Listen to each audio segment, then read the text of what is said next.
Halo semua. Hari ini aku mau nampilin sebuah video edukasi untuk 1 dan 2 keperawatan keluarga. Stay tune. Oke, Pak Bude, sebelumnya perkenalan dulu, nama aku kan Puspita Wandari, jadi tadi bisa manggil kakak. Nah, kemarin kan kita udah nanya nih terkait pengertian, terus penyebab sama tanda dan gejala. Bude sama Pak kan belum tahu nih pengertian lebih jelasnya kayak gimana.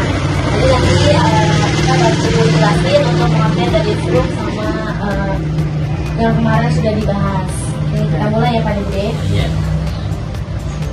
Nah, stroke itu adalah kondisi di mana terjadi ketika aliran darah ke otak itu terganggu pada bude, baik karena penyumbatan ataupun adanya pecahnya pembuluh darah. Nah, di stroke itu ada 3 jenis. Yang pertama stroke iskemik, yang kedua stroke hemoragik, sama yang ketiga itu ada TIA atau stroke ringan. Nah, stroke iskemik itu Pade terjadi karena dia itu ada penyumbatan di otak. Nah, kalau stroke hemoragik itu adanya pecahnya pembuluh darah. Nah, yang Pade alami sekarang itu stroke ringan itu sifatnya sementara. Jadi dia itu datangnya tiba-tiba Pade. Bisa dipengaruhi karena hipertensi yang Pade alami sebelumnya, karena kan genetik ya Pade. Nah, dari hipertensi itu bisa menyebabkan stroke ringan. Lanjut ya. Terus penyebab stroke itu kan kemarin Pade juga belum tahu lebih jelasnya ya.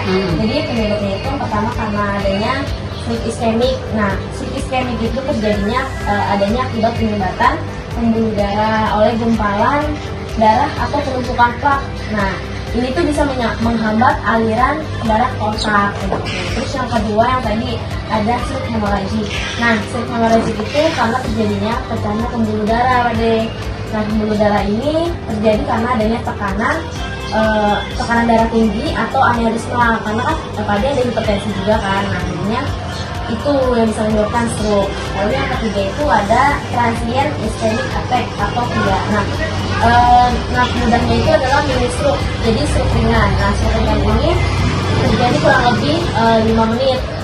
Paling lama itu kurang lebih 24 jam dalam satu hari itu.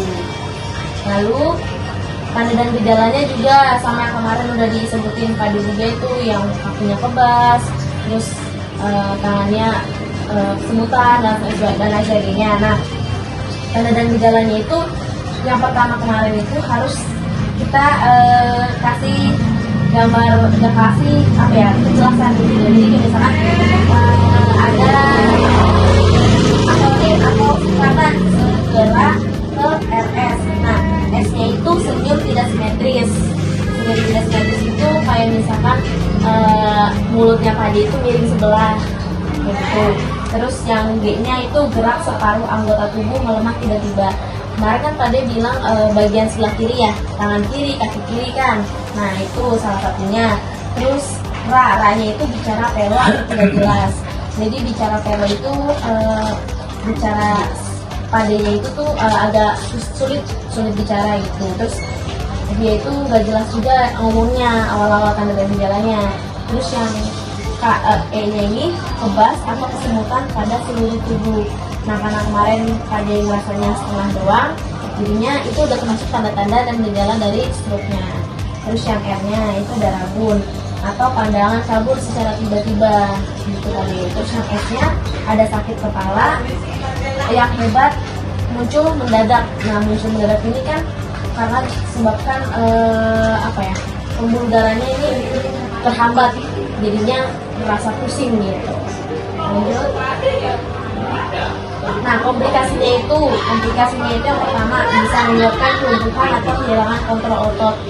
Nah, ini tuh jadinya saraf-sarafnya kaku, jadinya yang nggak bisa bergerak gitu, menyebabkan kelumpuhan. Lalu yang kedua itu ada gangguan bicara dan menilai atau dysphagia. Jadi karena sarafnya sudah melemah, dia nelennya agak susah untuk mendorong makanan ke dalam. Terus ada nyeri dan gangguan sensorik. Nah, nyeri ini tuh disebabkan karena kan ini ngomongin terkait saraf. Nah, Jadi sarafnya itu apa ya, bikin tubuh kita tuh rasa nyeri, kayak ditusuk-tusuk, terus kayak apa ya, dipukul-pukul gitu, karena ya itu sarafnya itu bermasalah gitu. Terus sensoriknya itu gini, jadi apa ya, ketika disentuh itu nggak kerasa, kayak misalnya lemes dan itu nggak kerasa kayak gitu. Terus selanjutnya ada perubahan perilaku dan kemampuan merawat diri. Nah, karena stroke itu kan bisa bikin seseorang jadi sulit bergerak, sulit berjalan, jadinya pasien yang mengalami stroke ini sulit buat mandi atau buat ke toilet. Nah, kayak gitu, jadinya mobilisasinya terganggu.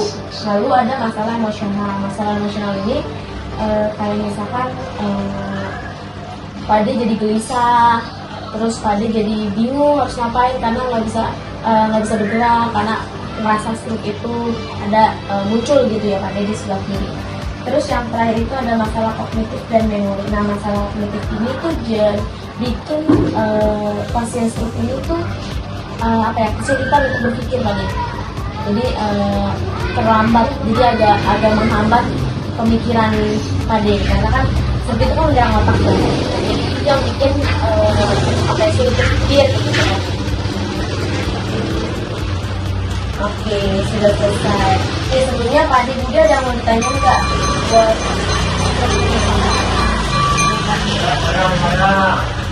atau udah cukup? Cukup. Oke, mungkin kalau misalkan Pak Ade juga nggak ada yang mau ditanya lagi, aku cukupkan untuk penyampaian materi ini.